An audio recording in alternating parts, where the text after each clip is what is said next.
الحمد لله رب العالمين وبه نستعين ولا عدوان إلا على الظالمين. اللهم يا ربنا لك الحمد بالإسلام ولك الحمد بالإيمان ولك الحمد بالقرآن ولك بكل نعمة أنعمتها علينا يا كريم يا منان يا ذا الفضل والإحسان. والصلاة والسلام على نبينا الصادق الأمين محمد وعلى آله وأصحابه أجمعين ومن تبعهم بإحسان إلى يوم الدين. أما بعد، إخوة الإيمان والإسلام، الحضور الكرام، جماعة مسجد الجبار، أسأل الله العلي العظيم بأسمائه الحسنى وصفاته العلى كما جمعني بكم في هذا المسجد المبارك في هذه المدينة المباركة أن يجمعني وإياكم على حوض نبيه صلى الله عليه وسلم في الفردوس الأعلى. آمين آمين يا رب العالمين. Asy-Syaikh mengawali kalamnya dengan ucapan hamdalah, ungkapan rasa syukur terbaiknya kepada Allah Subhanahu wa taala atas segala kenikmatan yang telah disebutkan. Dan Asy-Syaikh membuka kedua dengan bersalawat berserta salam terindahnya kepada junjungan kita Nabi Agung Nabi besar Muhammad sallallahu alaihi wasallam. Dan selanjutnya Asy-Syaikh menyapa saudara dan saudari sekalian di Masjid Al-Jabbar ini, yang mana Al-Jabbar termasuk dari nama-nama Allah, yang juga Asy-Syaikh mendoakan semoga dengan berkah nama Allah ini Al-Jabbar, Allah kumpulkan kita di masjid yang berkah ini, di kota yang berkah ini yaitu Pekanbaru, dan mudah-mudahan Allah nanti kelak kumpulkan kita bersama junjungan kita Nabi Muhammad sallallahu alaihi wasallam kelak di yaumul qiyamah. Amin amin ya rabbal alamin. أيها الناس، إني مبلغكم رسالة، إني رسول إليكم أحمل معي أمانة من أهلكم وإخوانكم في فلسطين وخاصة من أهل غزة، فإن أهل غزة يرسلون إليكم كل الحب ويحبونكم حبا جما ولا ينكرون فضلكم عليهم بعد الله عز وجل. اعلموا أيها الناس أن أهل غزة هم أهل القرآن، واعلموا أيها الناس أن غزة هي الطائفة التي أخبر عنها النبي صلى الله عليه وسلم حيث قال: لا تزال طائفة من أمتي على الحق ظاهرين لا يضرهم من خالفهم ولا خذلهم. قيل: أين هم يا رسول الله؟ قال: في بيت المقدس وأكناف بيت المقدس. واعلموا أن هذه الطائفة لم تكن لتنتصر ولم تكن ليعلو ذكرها في هذه الدنيا إلا لأنهم اتخذوا القرآن منهجا، إلا لأنهم اتخذوا القرآن صاحبا، إلا لأنهم تعاهدوا هذا القرآن بينهم. Wahai hadirin yang dimuliakan oleh Allah Subhanahu wa taala, ketahuilah kehadiranku di sini yaitu hanya untuk membawa pesan yang datang dari saudara-saudari kalian yang berada di Gaza, Palestina. Pesan yang pertama, bahwasannya ketahuilah penduduk Gaza adalah ahlul Quran. Penduduk Gaza adalah pecinta Al-Quran, yang bahkan penduduk Gaza di Palestina telah disebutkan ciri-cirinya oleh baginda Nabi Muhammad sallallahu alaihi wa ala alihi wasallam, yang mana Nabi kita berkata bahwasanya akan tetap berdiri suatu golongan yang mana mereka dengan kebenaran mereka tegakkan, mereka tidak pernah dihinakan, mereka tidak akan kalah, dan pertolongan Allah akan selalu tertanam padanya. Ditanya, wahai Rasulullah, siapa golongan tersebut? Maka Rasulullah berkata, mereka lah yang ada di sekitar Baitul Maqdis. Di mana itu Baitul Maqdis, saudara-saudara sekalian? Yaitu di Gaza, Palestina, yaitu Masjid Al-Aqsa dan sekitarnya. Itulah golongan yang sudah disebut baginda Nabi Muhammad SAW. Dan ciri-ciri golongan yang terbaik adalah golongan yang tidak meninggalkan Al-Quran. Dan penduduk Gaza sangat mencintai Al-Quran. قبل أشهر في هذه الحرب الطاحنة المجرمة العنفوانية التي ارتكبها الاحتلال الإسرائيلي وقتل فيها أكثر من 60,000 من حفظة القرآن من أهل غزة، من الرجال والنساء والشيوخ. قتلوا أكثر من 60,000 شعبا بأكمله على مرأى العالم، والأمة الإسلامية جميعا ترى هذا ولكنها صامتة لا تنبس ببنت شفا. هؤلاء أهل القرآن الذين قتلوا، هل تظنون أنهم انهزموا؟ لا والله، كلا لم ينهزموا. فإني رأيت أحد الأمهات التي فقدت 6 من أولادها كلهم شهداء، يسألها هذا الصحفي فيقول: يا خالتي كم عدد أولادك من الشهداء؟ قالت: 6 من أولادي شهداء. فقال لها: ولا تحزنين ولا تبكين؟ قالت: أولادي فداء للمسجد الأقصى، أولادي كلهم قربانا للمسجد الأقصى. لماذا تفعل هكذا؟ من أين جاء اليقين لهذه الأم؟ إنه يقين القرآن. من أين؟ حينما أتصل بأمي في غزة فأقول: كيف حالك يا أمي؟ فتقول: الحمد لله بكل خير وعافية ونعمة كبيرة. من أين يأتي هذا اليقين؟ رغم أنني أعلم يقينا أنهم لا يجدون طعاما يسدون به رمقهم. بالأمس اتصلت بصديقي الذي وجدتني أتصل به هذا في فيديو، اسمه باسل. قلت له: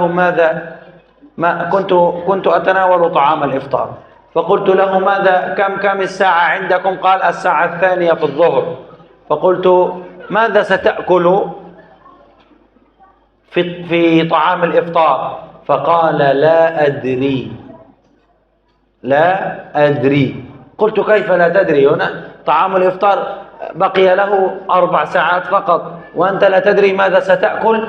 قال: والله لا أدري ولكن الله موجود. من أين يأتي هذا اليقين لهؤلاء الناس؟ إنه القرآن.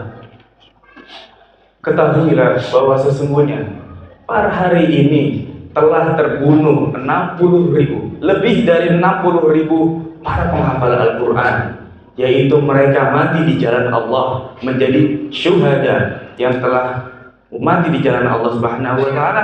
Di tangan siapa? Di tangan orang-orang Yahudi terlaknat, di tangan Zionis Israel yang terkutuk.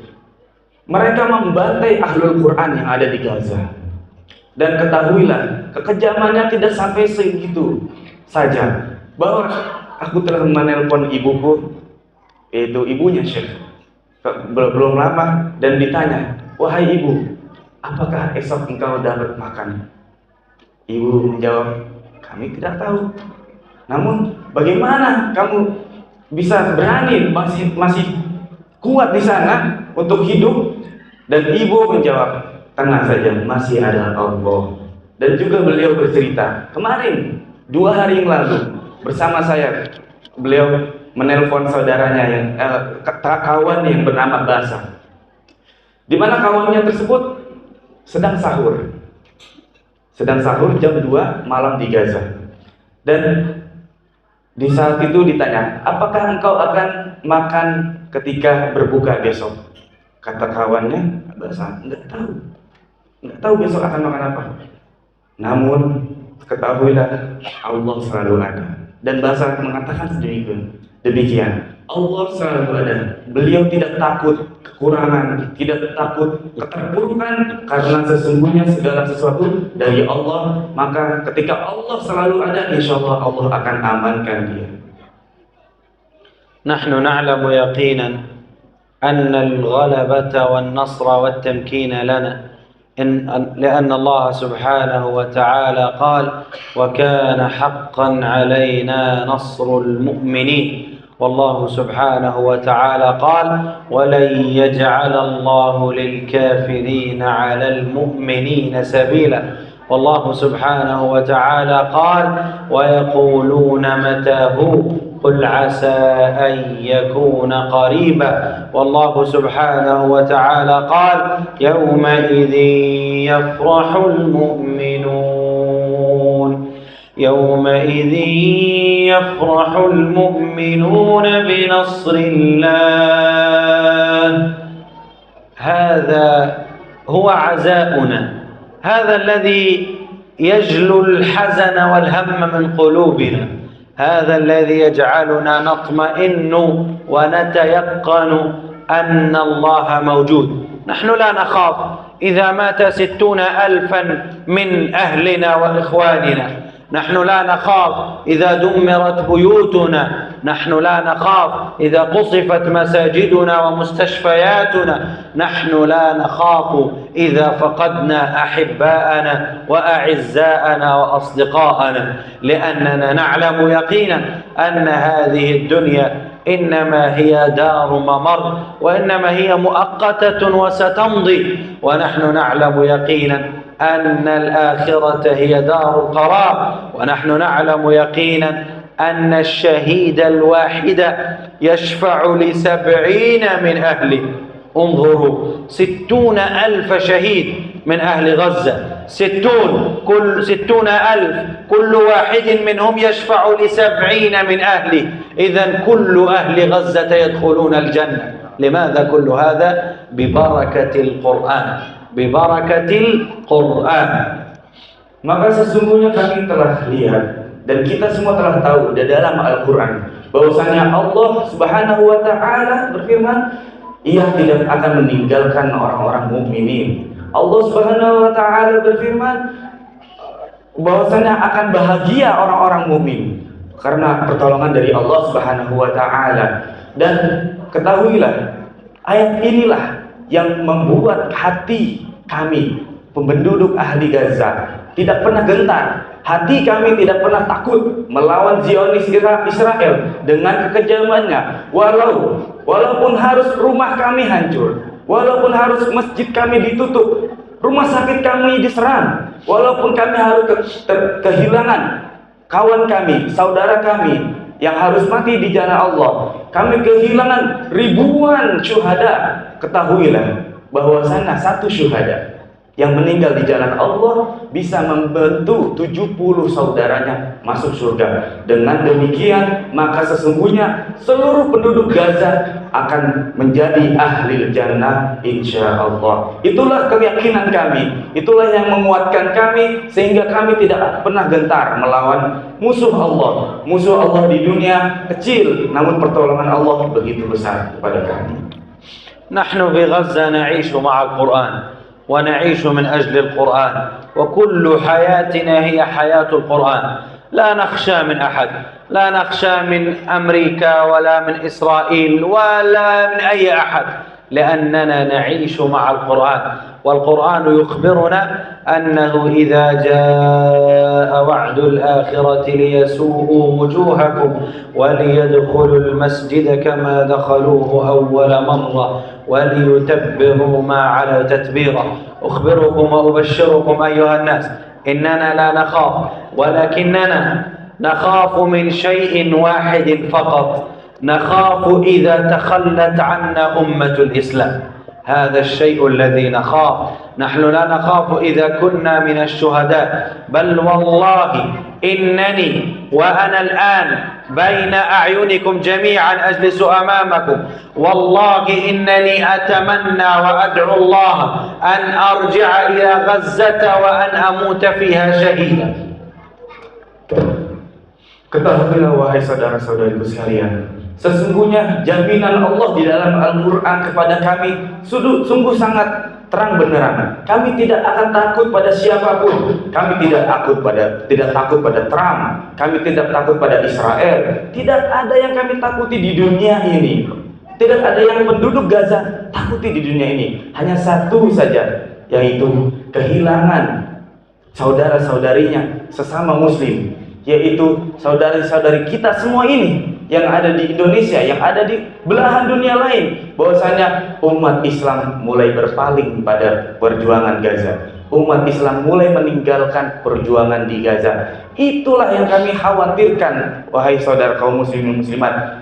Kami sudah ada jaminan bahwasanya kami akan syahid, mati di jalan Allah, masuk surga, alhamdulillah. Namun kami sangat sedih ketika melihat umat Islam, saudara-saudara kami, yaitu meninggalkan perjuangan Masjidil Aqsa, sehingga kita mungkin hanya akan kehilangan Masjidil Aqsa. Nauzubillah min dzalik.